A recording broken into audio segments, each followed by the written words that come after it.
Welcome to the Wholehearted Eating Podcast, where non-diet nutrition, weight-inclusive care, and integrative health collide. We're your hosts, Dana Montes and Christina Hoyt, licensed integrative clinical nutritionists and body image coaches. And we believe you deserve to have a joyful relationship with food in your body, even if you have a chronic health condition or symptoms that just won't quit. On this show, together and with our guests, we're bringing the real talk, no BS vibe with tangible tools to help you pursue health and wellness without obsession or restriction.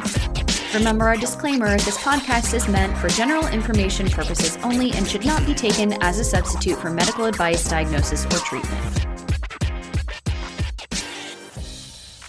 Hey, and welcome back to the Wholehearted Eating Podcast. This is Christina, and this week I am talking with Dr. Colleen Reichmann, and we are diving into all things motherhood. We're talking about how it's such a humbling experience, how it can be super overwhelming, and how not to get too bogged down in the mess of it or trying to quote-unquote heal yourself before giving yourself permission to parent around really challenging and complex topics with your kids. You know, things like your own eating disorder, body image, or even just getting comfortable saying certain body parts about yourself or about your children. So let's dive right in.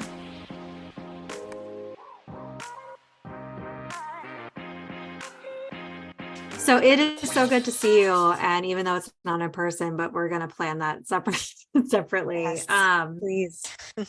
I think when I reached out to you to talk, I feel like I've been seeing you share more honestly. Not that you've always shared really honestly on your Instagram and your social media outlets, but I feel like I've been seeing, I think maybe because maybe we're both going through the same kind of journey of parenthood. Mm-hmm. It's been really nice. And I'm never on social media. I'm terrible about doing it.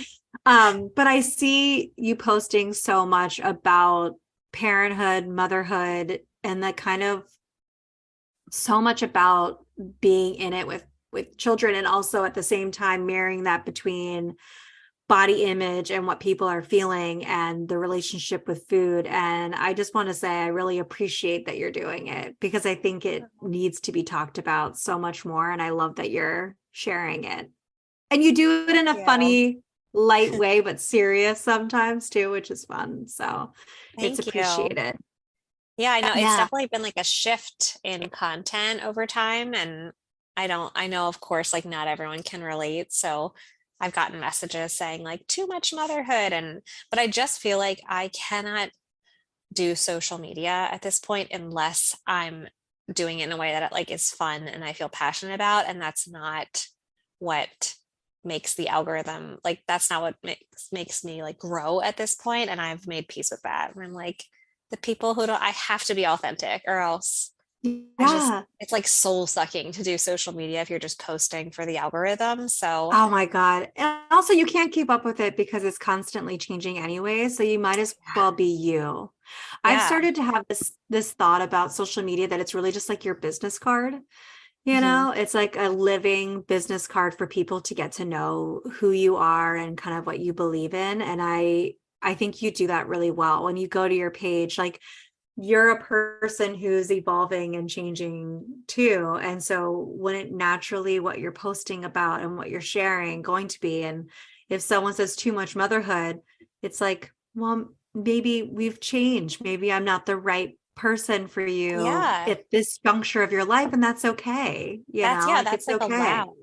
But if I don't, I'm so like in it right now with these small humans that if I don't, and I also just think it's not talked about enough, like especially motherhood, but also like the whole journey of like infertility, miscarriage and loss, motherhood, early motherhood, and like how we go through it all in our bodies, and how just like I'm like, man, this is not talked about enough. And it's like, I feel like a lot of people are experiencing things that we're not really talking about or hearing about. So I gotta post about it. It's here to stay. No, I love that. And I feel like there's like this, so much of it is such a body experience, right? And for our whole lives kind of throughout from childhood all the way on, we're kind of told to be separate from our bodies and to constantly be changing it. And I think parenthood, motherhood, pregnancy, everything I have always felt has been such a humbling and kind of shadow work kind of experience in a lot of ways. Like it points out, like I said to a friend of mine the other day that I felt like that like part of me felt like the things that I'll say, like, oh, I really don't want that to happen will end up happening. Yes. And then I'm like, oh no, here's the next layer of my body image work that I have to do. Like I didn't want to go through this. And now it's like, okay, here it is. And it's like each time, and it's always through the lens of growing our family and changing, and parenthood in general has always kind of felt like, oh, it's showing me everything. And then that can be really hard. And then you think that, and this is like, I just want people listening, this is professionals talking about this who work in this industry. And I feel like it still is super triggering. And I'd love for you to kind of share a little bit about that for yourself and how you balance that with the thought process around, okay, I still am noticing things for myself that are coming up. And then also at the same time, I know I don't want to put that on my kids either. So how do I work through that? How do I, and I know you've talked about that before, kind of that when you struggle with some of your own stuff that's coming up, and that this period of time, what you're talking about, pregnancy, infertility, pregnancy, loss and everything all the way through is all in your body. So I'd love for you to share, if you're open to sharing somehow, like some of the things that you've been feeling or you've noticed and how you work through that and how you encourage your clients to work through that. Yeah. Even like when you said the different, like each next stage is more layers to see like, oh, that part of or this part of like the body journey, I still have work to do. I immediately thought of an experience like last week with my daughter. I don't know why it just dawned on me, but this is like gonna sound like it's not super connected, but it really is. Like I was like helping her label her body parts. Like she was pointing to different things and she pointed to her vagina and I was like, and then I realized like, oh my gosh, I'm not like super comfortable saying that word to her. Like I didn't think that I had any problem saying the word vagina. And then I was like, if I noticed that in myself, and I was thinking like, if I don't get comfortable and work on that, like get super comfortable, because I think I'm like pretty far on the comfort spectrum, but not like, I don't know, like there was still, I felt like a little twinge of something. And I was like, if I don't move past that, and like the patriarchy and this whole system that's in place to be like female bodies are dirty and like this is from birth, like I feel like I experienced that, so it's still like a little bit with me or something. And I was like, it's on me to heal that completely and show her like the word vagina is just like any other word, and that's your body part. We don't have to call it a nickname. Like this is, and it's just like such a humbling experience, and also like awe-inducing to be like, that's really on me. I didn't realize there was like this little bit of work left to do, and now I'm gonna do it. But that's like something you would never, I don't know, did you like, I would have never thought of like that part of like, oh, my body, like female, and like our body parts and how society has treated us and told us we're like dirty. And 100%. And I think I got it like, I have two daughters, and I feel like my oldest is very curious, and I was like very much in like, well, I really want to be a sex positive home, and I don't want to be shaming or anything like that, because I don't feel like that was really talked about with me a lot as a child, or like understanding. And anyways, but yes, it was something that came up for me. And I felt like, to be honest, I even said to Casey about it, that I felt like do I even know how to label all of the anatomical parts of my body? Right. Like, Yeah. and I'm like, and I work in like the health field. Like, how do I not know that? And I was thinking, like, do you know? Like, does he know how to label that stuff for her? And how do I then have that kind of conversation? Or even still, like, as they explore their body and they ask questions about it, how do I not make that shaming? How do I not make it like, oh, we don't talk about that part? Or, but also at the same time, you want to protect them, like from, Yeah. and give them the proper language to be able to say, like, well, this is how this works, or things like that, of that nature. This will be funny. So my daughter is 4, and as I've said, and so I menstruate, and so she'll see me like changing my pads, and like one day she turned to me and she goes, "Mommy, you're not bleeding from your vagina anymore." And at first I was like, oh, a little cringy, like, don't say that at school, like, don't go to preschool and tell everyone my mom's not bleeding from her vagina anymore. And like what that would look like. But then I'm also kind of like, well, how awesome is it that she feels so comfortable being able to say that? And I can turn to her and be able to say, yeah, this will, eventually this might happen for you too. And we'll talk about it together, as that happens. Yeah. And she's like, oh, okay. And like, the reason why mommy does this is because I have a uterus and I have a vulva, and I can, my body is designed to, is able to make babies, or that's how it's designed. And that's part of that, that's how, and it's kind of interesting, but it is super humbling, because sometimes you're, at first you're like, ooh, like that's jarring. And Yeah. And I think also, yeah, go ahead. Oh, I was just thinking like it's really cool to think about, like, not like us not having to, because a lot of times I'm like, I don't want to make jokes anymore about, like, I make nervous jokes and stuff about like periods, and I want to not do that. And I want her to like go to, like, it just reminds me of, I saw this sex positive, like, childhood sex educator, someone online posted about like this scenario where a girl was at school, got her period, and there was like a male classmate who was like, oh, here you go, and gave her his sweatshirt to tie around her waist. And she said she was embarrassed, and he was like, oh, I have plenty of sisters, like, and people were commenting like, how wonderful, like all these moments that would have happened to like make this boy so like feel so comfortable with menstruation. And I was thinking like, it would be so cool if we were like the generation of parents who helped kids not feel like they even like need to like put a sweatshirt on if there's like blood from a period, instead like destigmatize it as much as we can, to be like, this is not something like super dirty or shameful. This is something that happens to bodies, and women's bodies have historically, like, they're like this, we don't have to treat it this way anymore.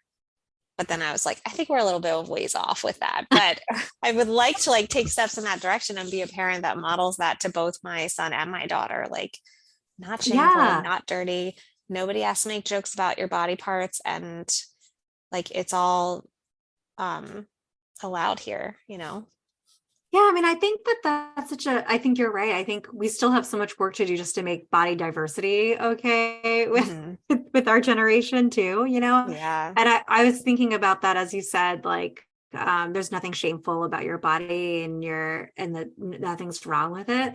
And I feel like that is something that I've noticed that you post on Instagram too, about ways that you talk about your child's body, or when people comment on them. And I feel like that happens. I had actually had this conversation with my mother the other day, where my youngest daughter is, was having some growth issues. Like, we were having, like, she was dropping in percentages and stuff, and everyone's been calling her like this peanut. And I'll catch myself calling her that too, like, oh, she's just a peanut. And I'm like, oh, ugh, like, Christina, no, like, what are you doing? And it starts off like kind of innocent and not really realizing it. And then when you sit down and kind of unpack it, you're like, oh, wow, I'm setting the stage unknowingly for having my daughter's bodies compared against each other.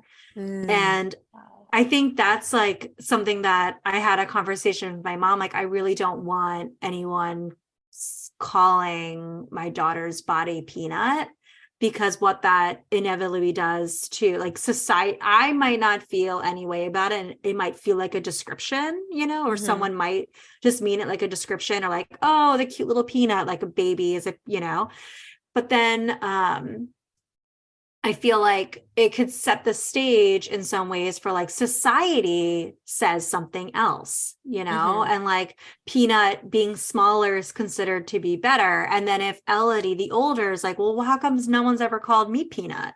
You know, and then it like sets the stage for all these kind of comparisons. And I've noticed on your Instagram that you've talked about how you interject with other people when they make comments and things like that. I'd love for you to share a little bit about what you've been experiencing with that. Yeah, I found that it's pretty relentless, like the comments that people make about babies and children's bodies and appearance. And like the comments people make about food that they're eating, like around kids. It just seems like, so I do want to acknowledge, I know it's kind of like a long trek uphill that never seems to stop in our society. And I have tried to like kind of get comfortable, knowing that I'm just going to maybe make people uncomfortable with this particular thing, because I am going to try to jump in when they make comments, like not just, people make comments like, you know, about like, I notice with babies and toddlers, like, oh, look at that belly, or like, look at those thighs, they're so chunky and stuff. And, like, and I know a lot of people are doing that in such good spirit, like trying to just be like, so kind. And I know it's jarring to be like, oh, like, you know, I try not to talk about my kids' bodies, or when people comment about weight, or like how big someone is or how small someone is, like them or somebody else or my kids' bodies, I try to say like, oh, we don't talk about bodies that way in this household. Or I notice with my daughter a lot, like say she's like, oh, she's so beautiful, like she's, you know, people will make appearance-based comments in that direction, which I do have like that, when it's not specifically weight related or shape related and people are making appearance comments, I find myself like, I'm not as strict with it, like I'm not always jumping in, because I have like people that I've talked to in my life that have had parents who like never mentioned their appearance once, and talked about like as they grew up it became like they wondered about that, like, I guess, do you not think I'm beautiful, like do you? So I'm trying to keep that in my mind, and when people say that, like I'll often be like, and you know, she's so beautiful and you wouldn't believe like how clever she is, like try to always you know, have that, like that's the important part. But it's like, that's the appearance thing versus weight thing. I have some different feelings about it almost. Like I don't always want to deflect those. I do like about 50-50, I would say, with the appearance comments. And then weight but and even shape. Even about weight and shape too. It's like almost like there's a part of me as well that feels like there's nothing.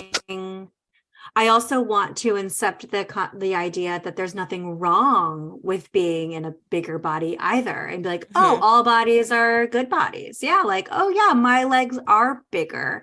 Like, so Elodie will kind of point that out. She'll say like, mommy, your legs are bigger than my legs, and daddy's legs are bigger than your legs. And like she even said the other day about our tummies, and I said, yeah, mommy's tummy is round. Yeah, you know, and she'll talk about it, and I've even said too, I go, but all bodies are different, and all bodies are good bodies. And we have that book, I don't know if you have that book, All Bodies Are Good Bodies book, and she loves that. And when I think about like appearance-based things, I know exactly what you're talking about do they not think I'm beautiful? And I have that same thought about my girls too, about wanting them to know that I think that they are beautiful exactly as they are, and that beauty is more than just that, like more than just like what people think is beautiful, And so a lot Yeah. of times I'll sandwich it with, yes, you are so beautiful, and you are so much more than beautiful, right? Like Yeah. all of these different parts of you make you beautiful. Your laugh makes you beautiful. Your cleverness makes you beautiful.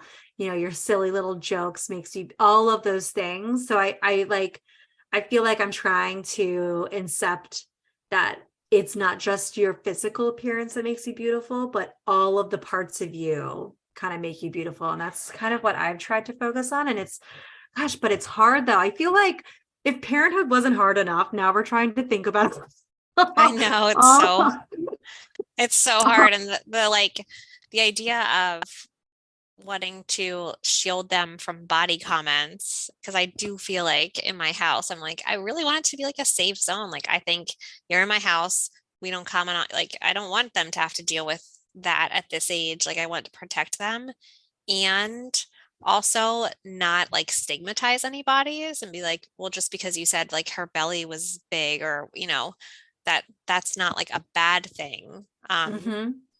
And it's like hard because I kind of like am approaching it at this point, and I truly don't know if this is right or not, but I don't think they should really have to deal with just at least like continuous comments about their appearance or body, like weight or shape.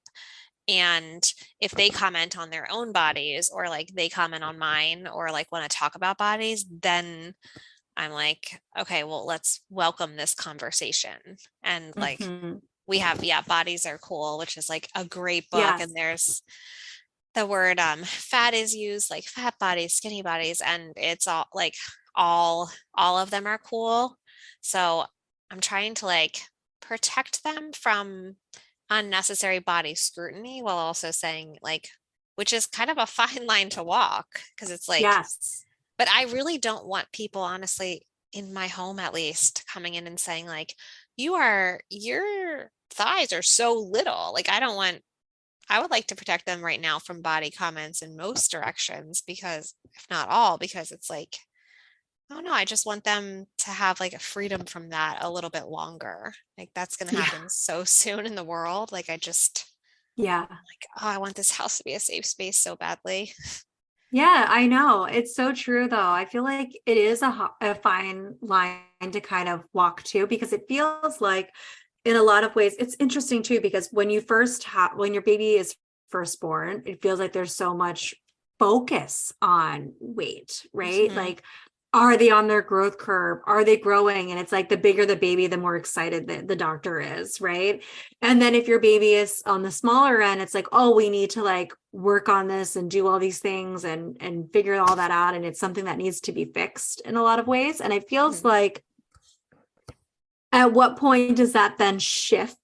And then how do we then shield that? And also at the same time, like, monitor what needs to be monitored when they're an infant, like when it actually, like, if you're not growing, it's like, okay, well, what's happening? Is there something going on internally that might be impacting that? Do we need to focus on something? But that feels like there's so much, like, I remember telling our pediatrician, and it's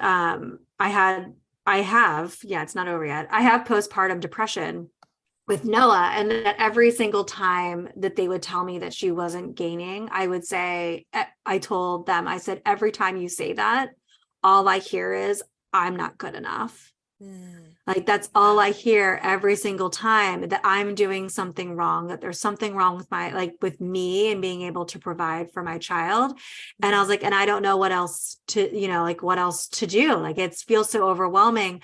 And I feel like there is this like shift at some point where I don't know if you've read Virginia Soul-Smith's new book, Fat Talk, yet. No, not yet. I really want to. You should definitely check it out. It's amazing. And one of the things that I think is really interesting about the book and about the way that she talks about children's bodies in there is that there comes this point where it's like, I forgot where I'm going with this, but I feel I forgot. Hold on, let me think about it. So the oh man, I totally lost my train of thought. This is parenthood at 9 o'clock in the morning. Yeah, this is so relatable. Me Like, what am I constantly. saying? Yeah, but okay.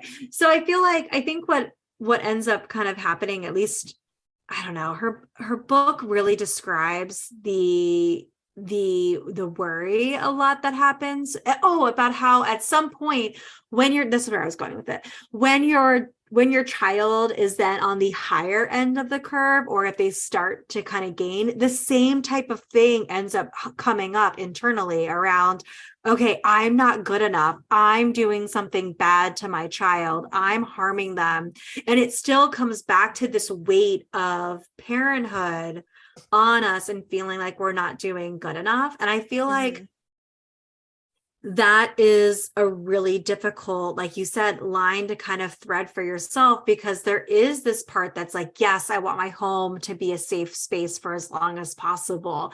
And at the same time, I also want to do whatever I can to protect them outside of the home too. And it's like, how do you manage those two things where, yes, you can say when they're like 3, 4, 5, 6 years old, in our home, all bodies are good bodies. And then when they go outside and they're in school and they're learning all these different things and hearing these comments around body sizes, and then they're coming home and saying, well, some people are saying that it's not good.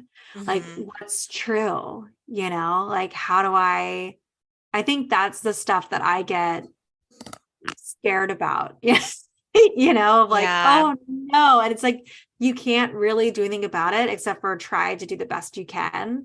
And I think that that's really hard in parenting, especially when you care so much about this, of being able to say, like, at some point, all I can control is what I'm doing. And that is really difficult to let go of.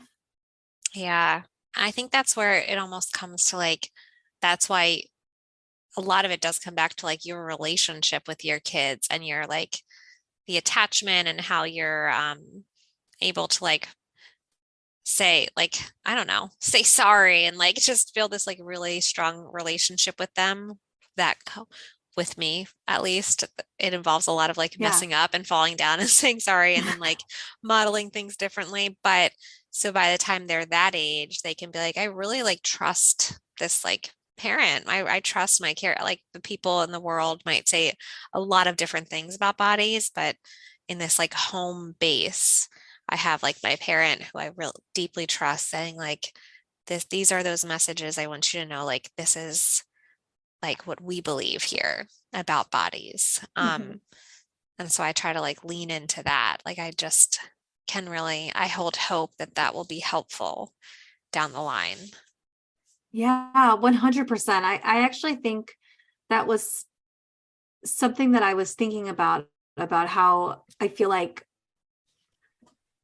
being able to have those moments of saying sorry. I almost kind of think about it kind of like approaching this the same way that I would with like responsive parenting, like going back and saying like, hey, like I raised my voice. Mommy gets frustrated sometimes, and I think for the individuals out there who are struggling with their body image and maybe they say something, like you can go back and say, hey, I'm working on this because I grew up where people told me that they weren't all the same and that it wasn't okay. But I've learned more now. And I want you to know that all bodies are good bodies and there's nothing wrong with any bodies. And I'm still working on that for myself.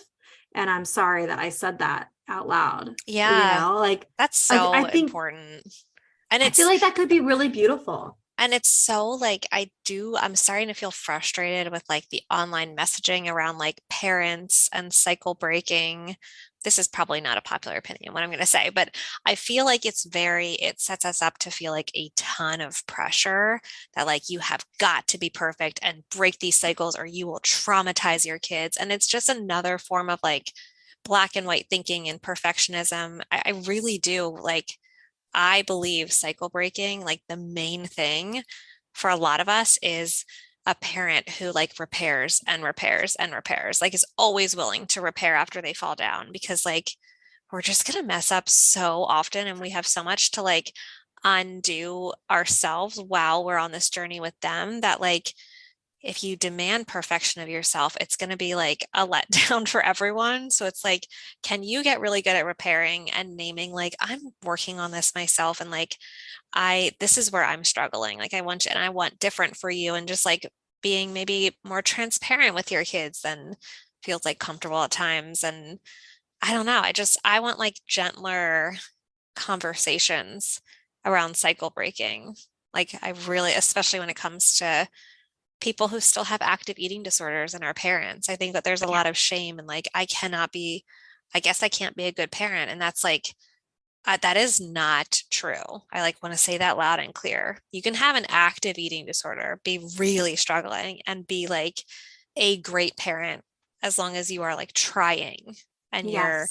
really aware of like your own shit and you're trying to make things different for your kids and you're not, you're working on like not projecting your stuff onto them and you can be a great parent and still be like in the depths of struggle. I think that that is such an important thing to say. And I'm really glad you brought it up. And because I feel like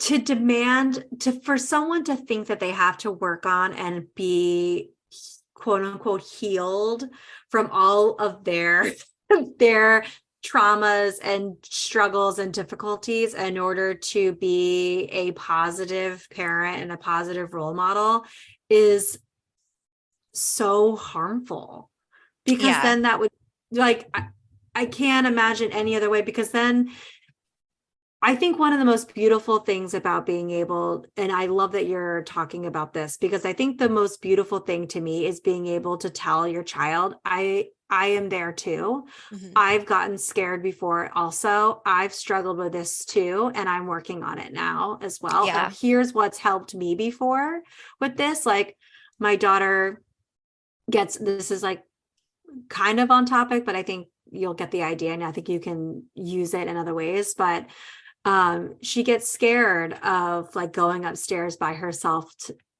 sometimes. And I used her, and she would be bawling, like really scared.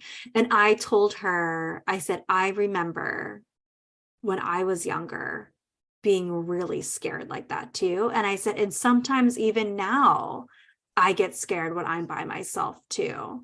And I'll say, and it's okay to be scared, but I want you to know that we're here. You're not alone. Everybody's home. There's nothing that's going to happen to you. Here's what's helped me feel better. Mm-hmm. Here's what I'll do. Like, do you want to do this with me? And I feel like those types of things, I think, normalizes feelings for our kids. And I think it makes it, like you said, your attachment to them makes them being able to come home from school someday and be able to say, this was said to me and I'm really struggling with it. And you can say, I've been there. Yeah. Yeah. I've had people comment about my body. Here's why it hurts, because of our society and what people believe about it.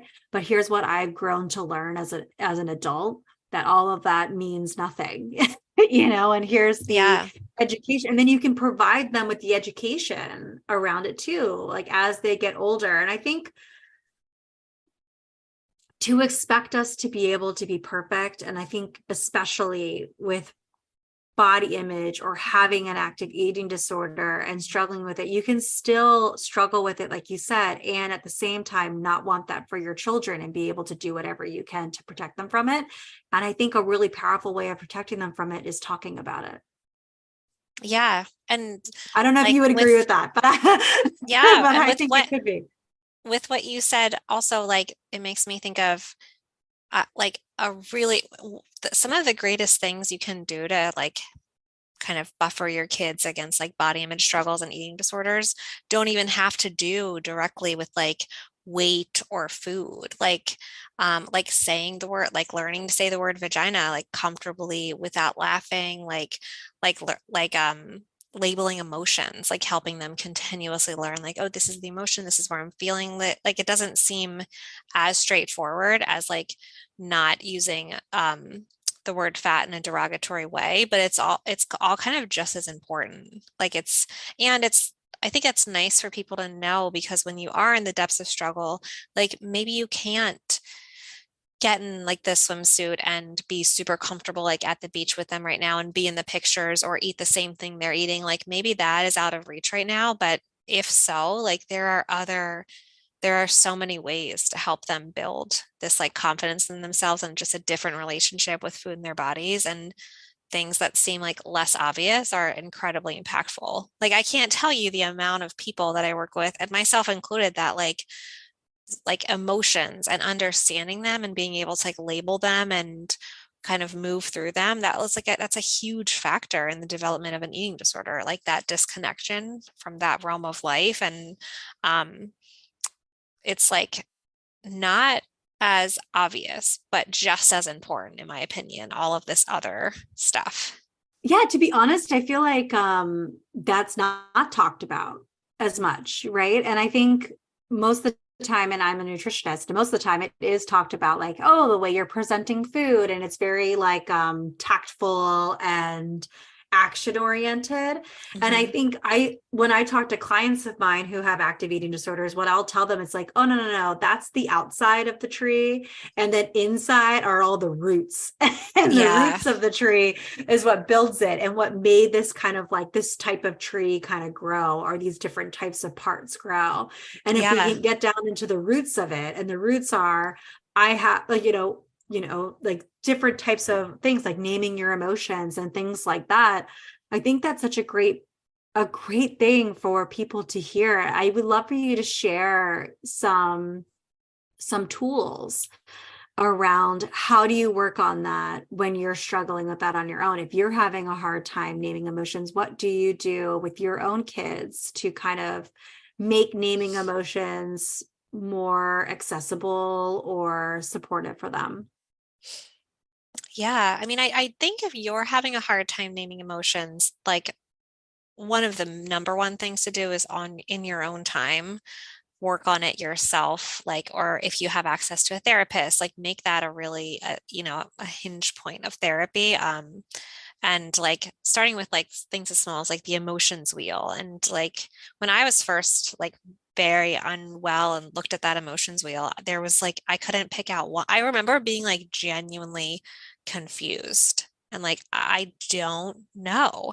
So like starting that with yourself, but also keeping in mind, like fortunately with kids, especially like toddlers, like things are a little bit less murky, I think. Like they're more, I feel like they're developing like emotions. Like you can start out with kind of the basics with them. Like my son is pretty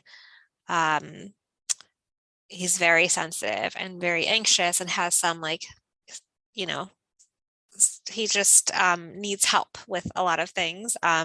So we have like a basket of tools, and a lot of them do have to do with emotions, like a big feelings basket, we call it. And there's little dolls that I got from Amazon that have like the different, I think it's just happy, sad, mad, disgusted, like these really basic emotions. And then I encourage him, like when he's really struggling or when he's happy, like, oh, can you get a feelings doll and show me which one you're experiencing? And I also have like charts around the house, like emotions, but with like faces for little kids, like kind of like my emotions wheel, but more basic charts. And I try to encourage them, not just when they're in like discord, but also when they're feeling good, like what's the emotion? So I think things as basic as that. And I've been told by like occupational therapists that it's too early and things like that. Like I don't know if like other people recommend this, but I've just personally have seen that helpful at a very early age to just like start working gently with him on that. It's actually like I would say it's his number one most asked question at this point. I'll be like, what are you feeling? Because I just like, we've like hit that so hard around here. And I think, I mean, there's all sorts of like books nowadays, which is great to read to them where you Mhm.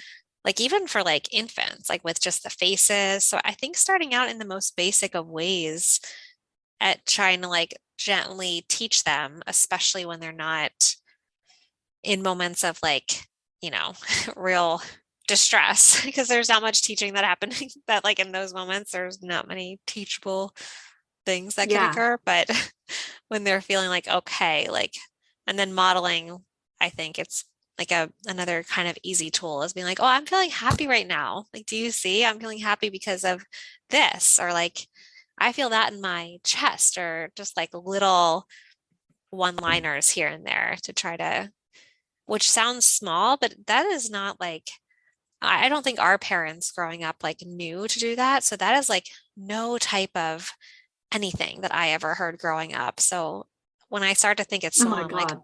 yeah, can you imagine what your childhood, or sometimes I'm reading Bodies Are Cool to them, or I'm watching like my husband read it and I'm like, can you imagine like what your childhood, if my dad like at night after work was like sitting down reading Bodies Are Cool, like big I bodies, know. little bodies. I was just like, this is like so beautiful to see.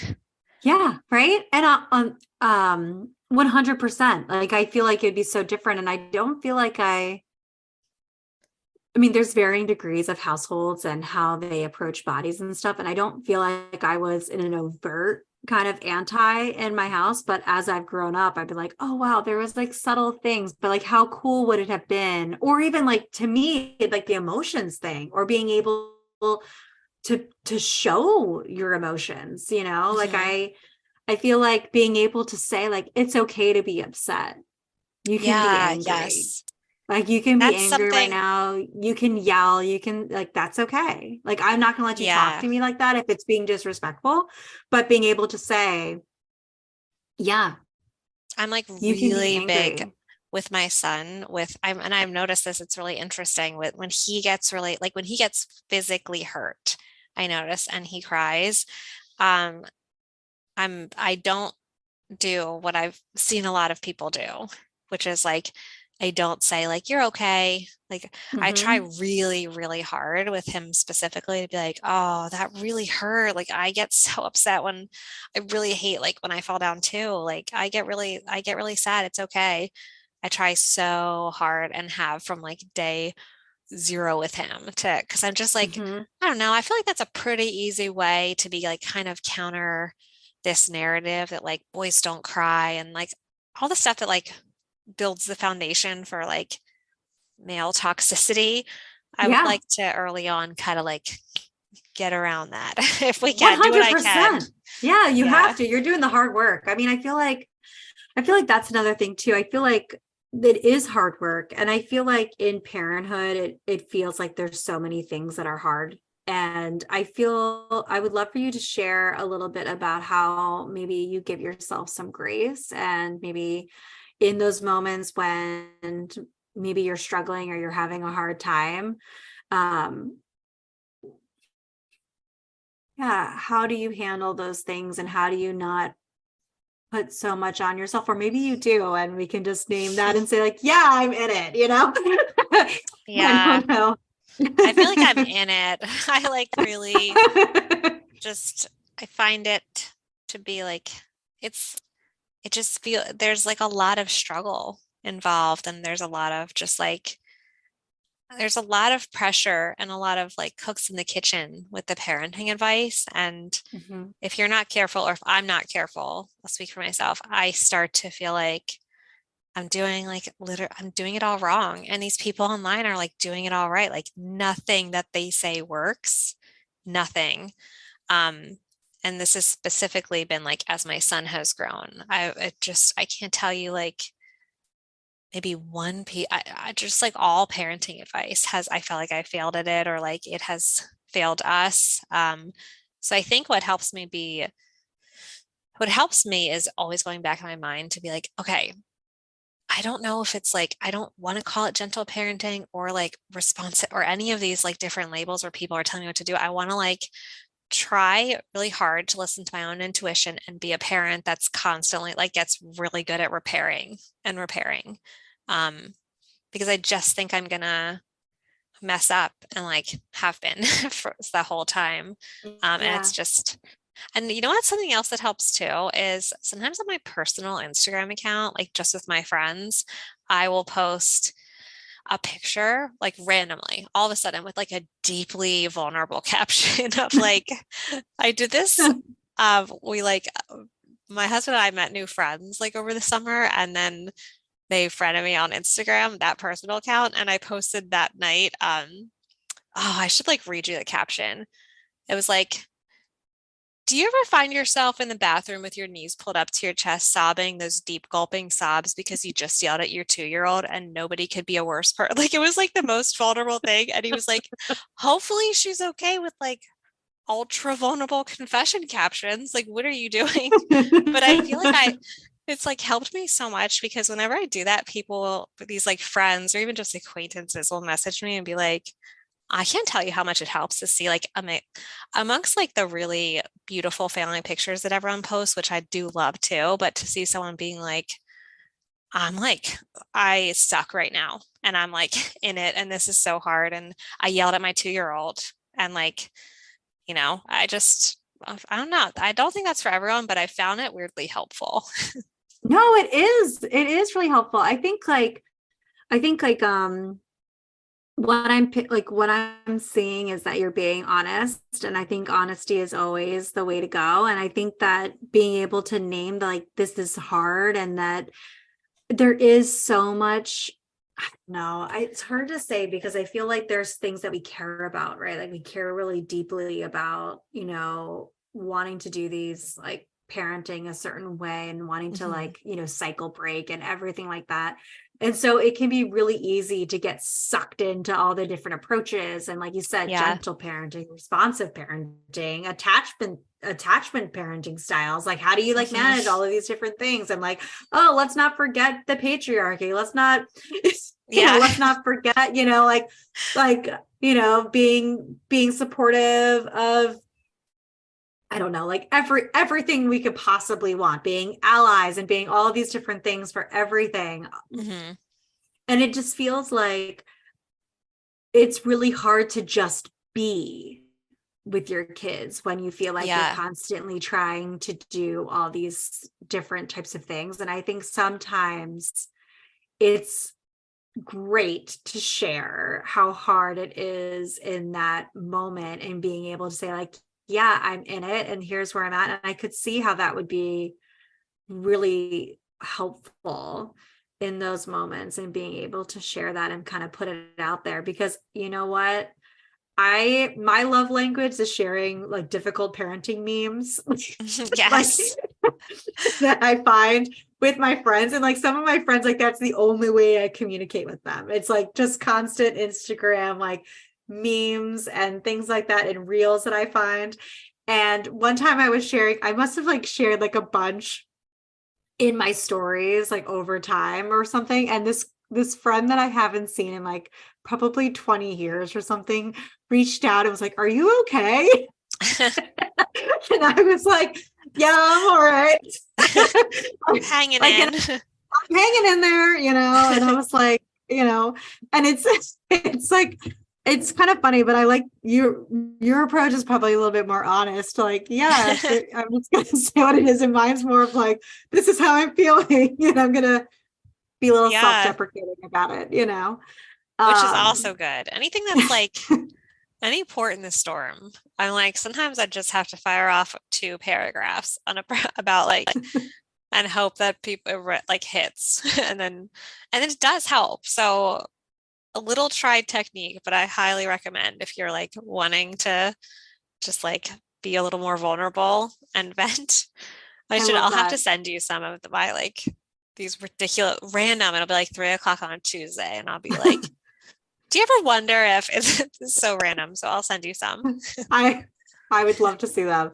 I feel like you're inspiring me to be a little bit more vulnerable, which is difficult for me to do on any kind of social media platform. It's like really, I hate social media.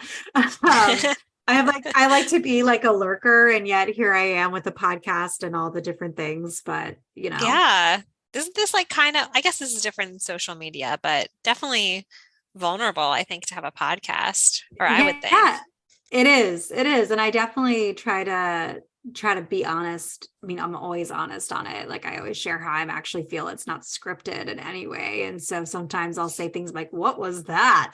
Or like I'll listen to it later, like, oh, good. Or I don't typically listen. For like 2 years of the podcast, I never listened to an episode. Never. Like I recorded it and then that was the end. I was like, I don't do anything with it. So, yeah. And it's hard to do that with like a reel, or because you have to go back, you have to edit it, you have to look at it, like all the different things. And then writing the caption, I'm like, it just feels like I don't even know where to begin. They are vulnerable. Or like even joking, you're like, I think it's funny, but will other people maybe not? Like, yeah, even the joke ones can be vulnerable. Yeah, absolutely. And I feel like the things that we're kind of evolving to share, and the things that you're evolving and sharing more about, and the things that I'm feeling that I'm trying to bring more to the podcast, are incredibly vulnerable things. And it is like a new layer of working on our own internal perfectionism and the way that we look at things. And we'll have to talk about that another time. Well, thank you so much, Colleen. This was such a wonderful conversation. And do you want to share with everybody where they can find you and see more vulnerable posts? Sure. Yeah, thank you for having me. This was great. It was cathartic. It was just the best conversation. So people can find me on Instagram at Dr. Colleen Reichmann. Or I'm not really posting on Facebook anymore. I can't keep up with it, but I have been trying to do a little bit more TikTok, which is also Dr. Colleen Reichmann. Some of those are just like silly. So if you want like a sprinkle of silliness in your life, although some of them are serious. And then my website is ColleenReichmann.com. My email is ColleenReichmann@gmail.com. And then I do have, which I wish that I could post on this more, but when I do post, it's very like from the heart. I have a Substack called Musings from a Mama, and it's just motherhood based. And yeah, it's like such a fun hobby. I love writing them. I've written essays on like, the last one was like the experience of being past like the pregnancy and like infant years and like mourning that, like grieving that deeply, even though you didn't think you would. And then, or like I wrote one on having a spirited child. And they're very vulnerable, and it's certainly not for everyone because it's like just motherhood stuff. But if you have interest in that, feel free to find me on Substack. Oh my gosh. Well, I'm about to go sign up and follow you on Substack and everything, because those sound amazing. And we'll maybe have to talk when we get coffee. We'll have to talk about it, because the mourning of an infant is something that I'm feeling right now. With our 9-month-old, I can like, she's starting to get her top teeth in, and she has her bottom, and then like the baby face is going away and giving away a lot of the baby stuff. And because we've decided that this is it, like we're having two, and that's the end of that story. Yep. And it feels like the end of an era, and it's hard. Like I've gathered all of like the baby stuff, and I'm like, we can get rid of these things, but they're just sitting there. And the other day, Casey turned to me and he goes, so what are we doing with all of this? And I'm like, we're gonna give it away. Yes. Oh my God. Like, but I also like, it's sitting there, and I could have given it away like 30 times already, but I have not. Yeah, I have to send you that latest Substack, because it was literally starts with me sitting with a pile of their newborn clothes, and my husband came and I was like, I'm not giving these away. And he was like, what do you want to do? Be buried with them? Like made a joke. And I was like, no, like you don't understand. This is what they mean to me. And then I go through like, this one is like the first time I took him on a walk. Like it was just, that exact scenario is what sparked that essay. And it was so cathartic to write. Oh my gosh. I love that. I'm definitely going to read it. Yeah. I love that. Because I feel like, oh God, it's so challenging. We need to do a whole nother podcast just on that. Yeah, totally. I'm down. Just talk. Come and just talk about. Yeah, exactly. Come on and talk and just like let it all out. And just, I feel like there needs to be like maybe you need to start a Mother's Musings podcast where you just talk about it. Oh my God, that's the dream. I've heard it's a lot of work, these podcasts, though. They are a lot of work. Hey friends, it's Dana, and thanks so much for listening to the Wholehearted Eating Podcast today. Find us on social media at Wholehearted Eating Pod on Instagram and at wholeheartedeating.com for more information about working with Dana and Christina for one-on-one nutrition counseling. If you love the show, we would love you forever if you'd share an episode with your family and friends, or tag us on social media, or leave a 5-star rating or review wherever you listen to podcasts to help more people find the show. Check out patreon.com/wholeheartedeating to help support the show and get access to ad-free episodes, bonus episodes with us and our guests, episode discussions, new resources we're creating for Patreon, and so much more. If you have questions for us, feedback on the show, potential topics or guests you'd love to have on, shoot us an email at hello@wholeheartedeating.com, and we'll see you next week.